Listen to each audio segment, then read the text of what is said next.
Mate, why did you have stem cells injected into your penis?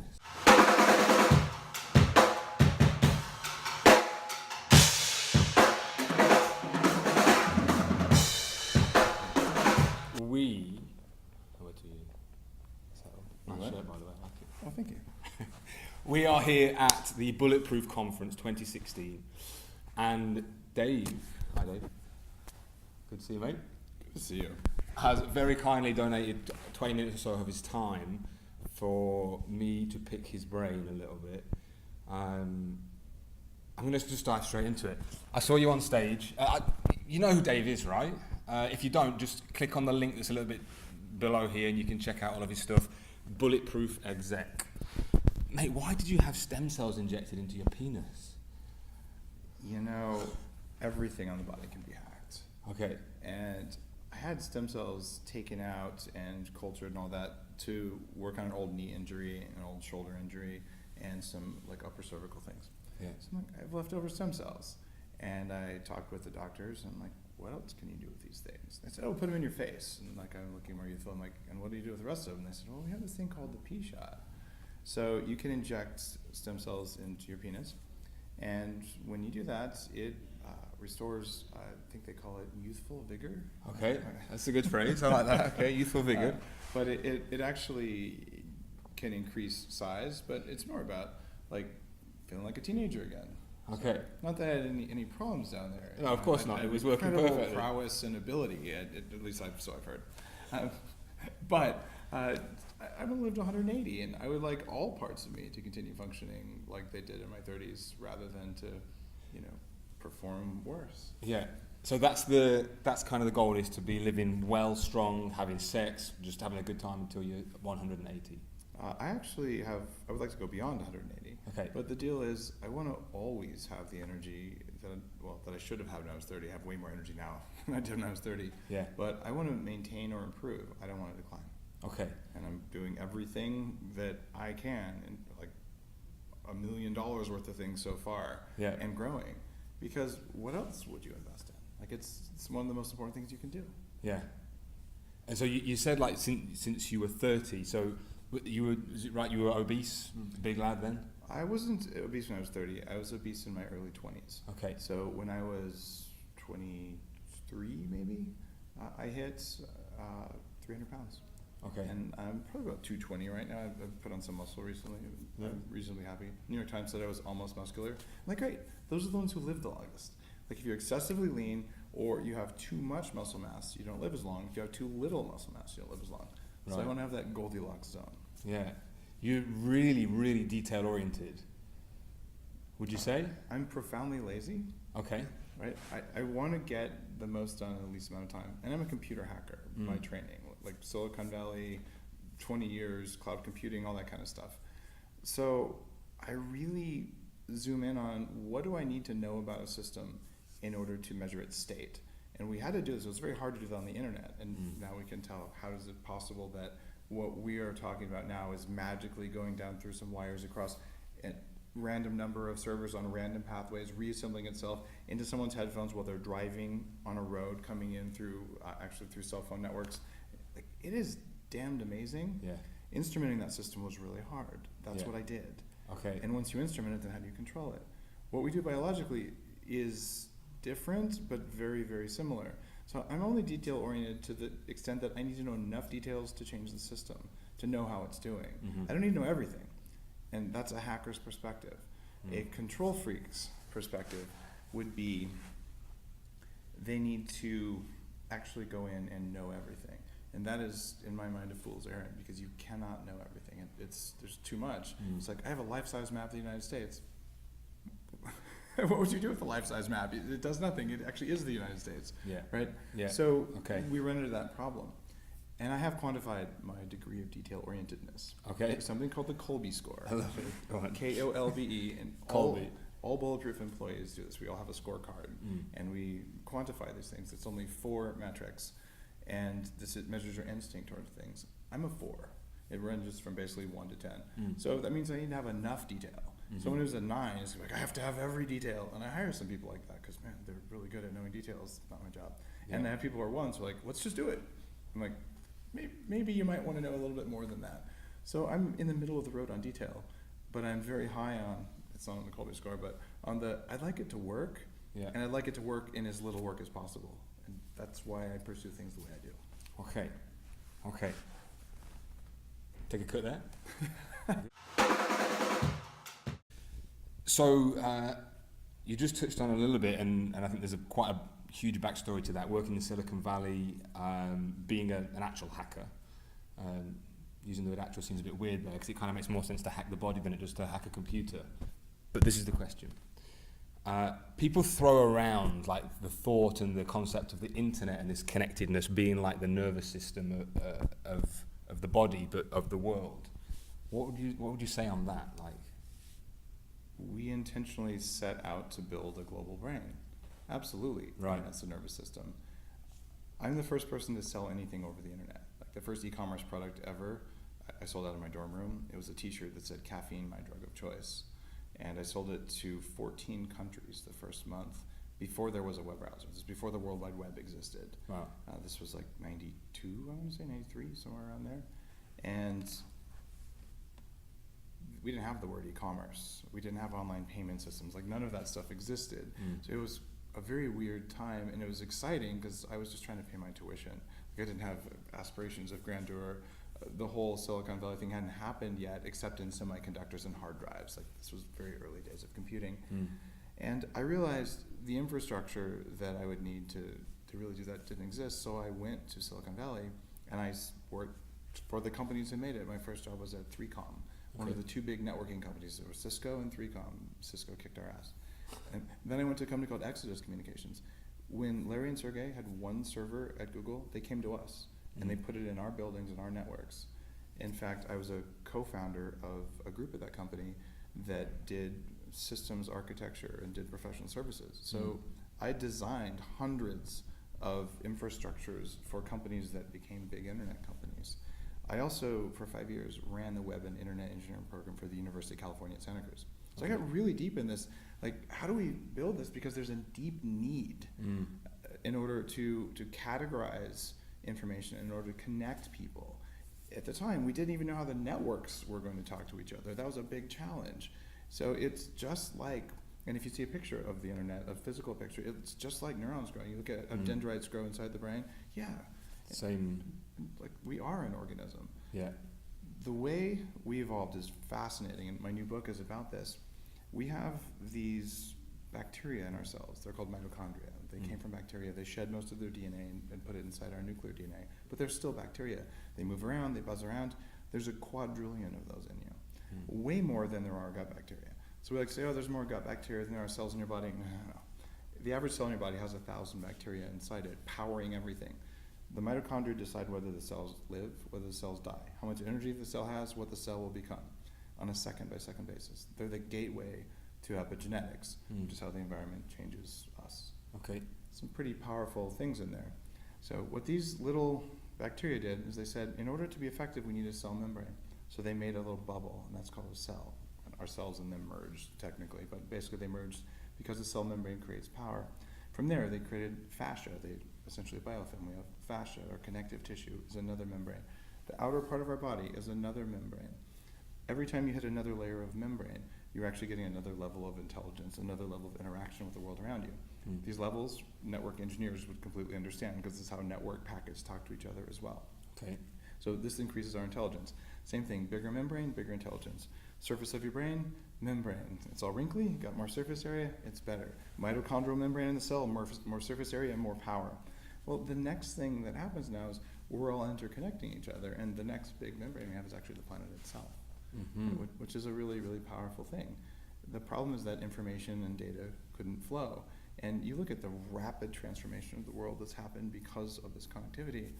Yeah, it is a global brain. And I've actually interviewed a good friend, Steve Omohundro, who's a leading artificial intelligence researcher. He's been on Bulletproof Radio, and I've known him long before I started Bulletproof. And he's written a book about the global brain. Like, this is part of what we're doing. Other initiatives I'm working on, like 40 Years of Zen, the Neurofeedback Training Institute, that I've been doing for a long time with very senior executives and celebrities and types. These are basically my brain mechanics. We're actually hooking people's brains up to computers, monetizing them and then interconnecting them with other brains. So instead of you having to think about something, take a selfie or record this thing and all that, I can actually take my brainwaves and I can record them on my computer, but I can share them with someone else and I can see their brainwaves at the same time. Ooh. And we actually do that with some of our really advanced trainings. I can take a husband and wife and show them each other's brainwaves and train them to be in alignment with each other. That's pretty cool. Kind of It's reconnect them and it's yeah. Wouldn't it be cool, like, if you want to be synchronized with someone, every time I'm in a calm, peaceful state, and you're in a calm, peaceful state at the same time, we get a thumbs up. Yeah. Like, then we can learn how to find the state in ourselves and how to correlate it with another person. You can actually do that now. You couldn't do that 5 years ago. Signal processing wasn't good enough, but it's there, and you can do that over a distance. So we have just unlimited possibilities now, but without that nervous system, that interconnectivity of the internet, you couldn't do it. Yeah. It's so fascinating. It's like, and I've said this before on different videos, but it's like on stage and like, so someone may have heard of like bulletproof coffee, ghee, oil, coffee, fucking great, fat, slows stuff down, also makes your brain cool, right? So that's like the surface stuff. That's like seeing a band on stage. You get to see them play. You get to, you know, that's the guitarist or the drummer. You get to see the drummer play. But behind it, what you've got is like a whole world of practice, experimentation, skills that doesn't touch the surface when you, I mean, the stuff is great, but below it there's this whole depth of everything you just said. I understand half of it. There's knowledge that's required in order to do things with enough precision. Like, okay, if I'm going to mess with my own diet, okay, the impacts are one. I'm going to mess with 100 people's diets, but I'm messing with millions of people's diets now, right? And when I say messing with, I'm saying changing for the positive. Like, it is a very precise, careful thing. Bulletproof coffee is designed the way it is. The beans, I take out the little things that most people don't even know about that are in lab studies, reduce the mitochondrial energy in the cells. They reduce your mitochondria's ability to make energy. So you don't get the jitter and crash. And I add in oils that give you a lot more electrons. So you have free energy in the brain. So it's no wonder that people drink it and like, oh my God, I feel really different. So the level of engineering precision that went in there is different than the user experience, but it generates the user experience. And the reason that I focus on bulletproof coffee is, number one, coffee is Mother Nature's original smart drug, nootropic kind of thing. But more importantly, the first time people drink bulletproof coffee, like, I want my brain to run like this every day. And then they're going to start meditating. They're going to change their diet. They're going to get better sleep, or they're going to do something, whether it has anything to do with bulletproof or not. I just want to show you this is how you're supposed to feel compared to this is how you feel. Because if you always feel okay and you think it's pretty good, but you don't know how good you can feel, you'll never reach for something else, but you'll feel a difference on day one. And that's why bulletproof coffee is so powerful and so popular, because people try it and they're like, that is not a small change. I don't feel a little better. I feel like myself again. Like, I want to dance. That's how you're supposed to feel all the time. Yeah, like it's like the gateway. It is the gateway. It's not used the word drug, it's the gateway. Yeah. And the cacao as well. You haven't got the cacao? It's probably not up here. I love that We've stuff. got the vanilla. Yeah. We've got Tell me about the vanilla. So vanilla originally was a medical herb that was used. It was an aphrodisiac a while back. Okay. And real vanilla, made from vanilla beans instead of from petrochemicals like most of the vanilla flavorings you get, has a ton of polyphenols just like coffee in it. So this is vanilla beans that are processed and lab tested for mold. Because it's a tropical product, they actually tend to have a lot of mold on them. And you can use this in bulletproof coffee to increase the amount of polyphenols you get. And it has a really powerful flavor. Most people have never tried real vanilla. It's always cut with sugar, or it's really old. And this is like a fragrant, brown, amazing, like actual herb, not just some alcohol-based extract. It's a really cool thing. I put it in baking. I just put it in my coffee to get like a really powerful vanilla pop, and you can feel the difference in your thinking. Vanilla contains something called a vanilloid. Okay. And vanilloid. Yeah, vanilloid. That's where it was named. Hot peppers. Capsaicin is another vanilloid. So it turns out that vanilloids are some of the anti-inflammatory things in the body, and no one talks about vanilla for its herbal properties. But when you put that stuff in your bulletproof coffee, it's a whole nother level. Does the coffee helps the delivery as well? Is that what you're saying? The oils, the brain octane oil in the yeah. bulletproof coffee helps with the delivery of any of the polyphenols, the dark, like green and purple and brown and black foods that you want to get into your diet. Does what you do and the things you say, because before I go into that, does what you do and what you say and the products, does that conflict or complement some of the stuff that David Wolfe speaks about? I've spoken on David Wolfe's stage twice. Yeah. Right. So the first time, I talked about ghee and why ghee should be in a vegan diet. Right. I bet they love that. Well, the next year. Were they booing? Boo. No, actually, I walked up. I said, "Look, guys, I'm just going to confess this up front. I'm a lacto-ovo-beefo-porco vegetarian." Yeah. Right. And I was like, either they're going to hate me or love me. And David Wolfe's audience, they're wonderful people. They're all kind people. They're all looking to change the world. They're just like biohackers. Yeah. In fact, there's so much commonality there where like you make a set of assumptions and you change your behavior based on the assumptions. And the assumption there is that eating a raw vegan diet is going to make you perform better.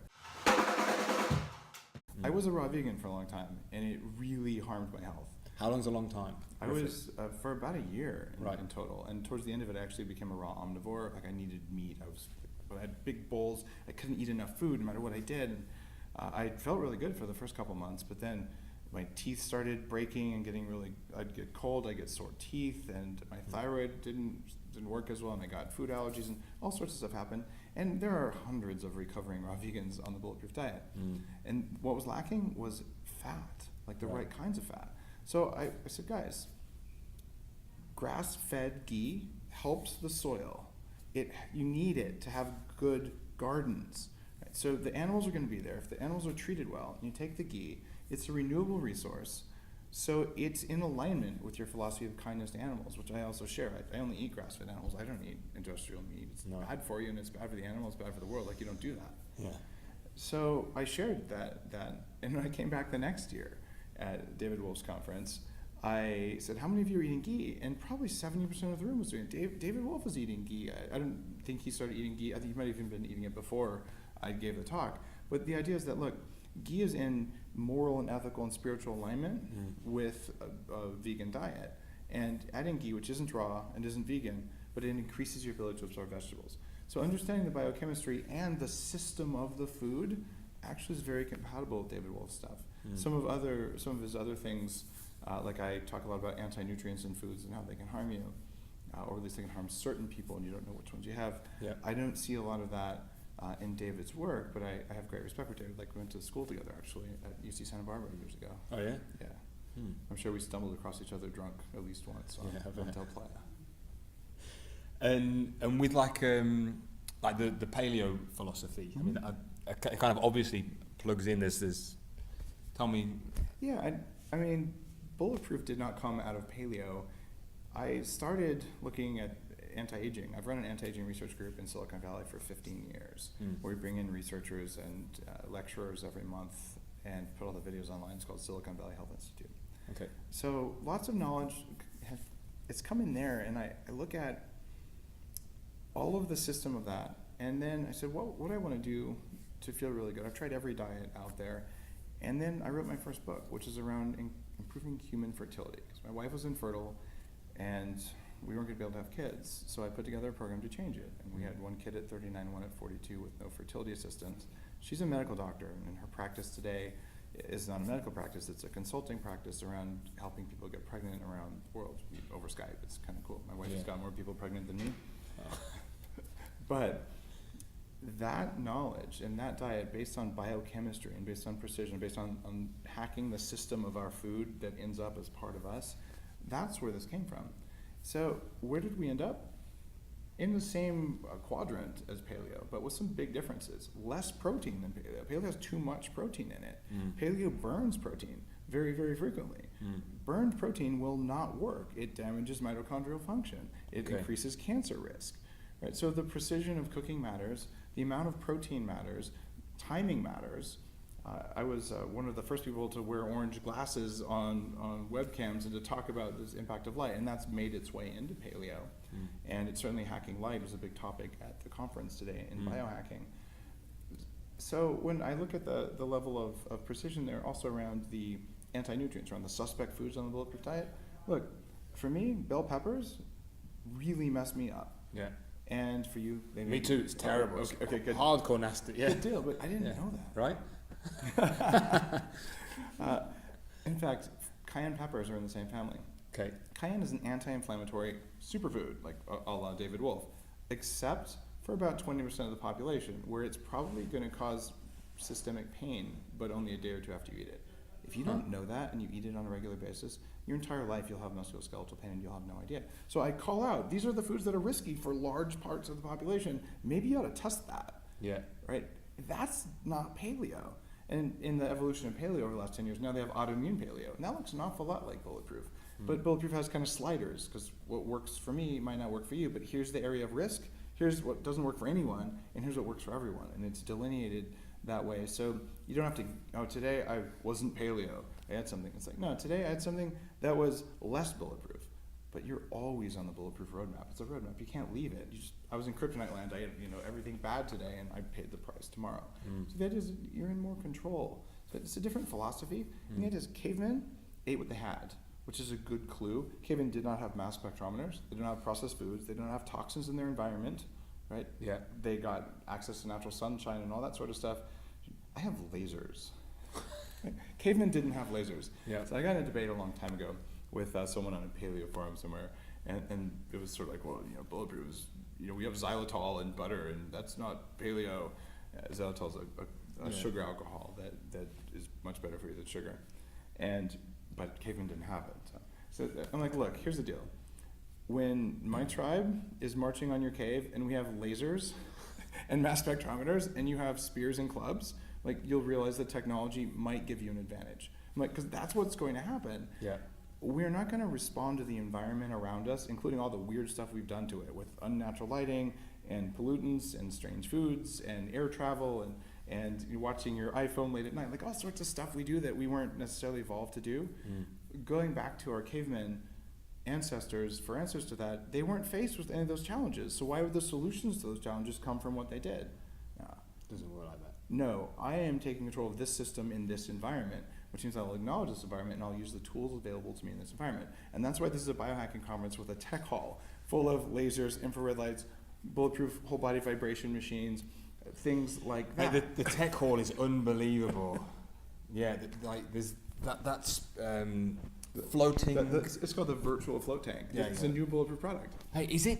When I did it, and in my eyes, there's like these flower of life, these repeating patterns, these hexagons, but that's not from the light. That's projected out of my brain.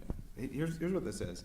When you go into a float tank, these sensory deprivation tanks, I have a float tank at home. I love floating. Yeah. But it's a commitment. So you have to take a shower. You get in.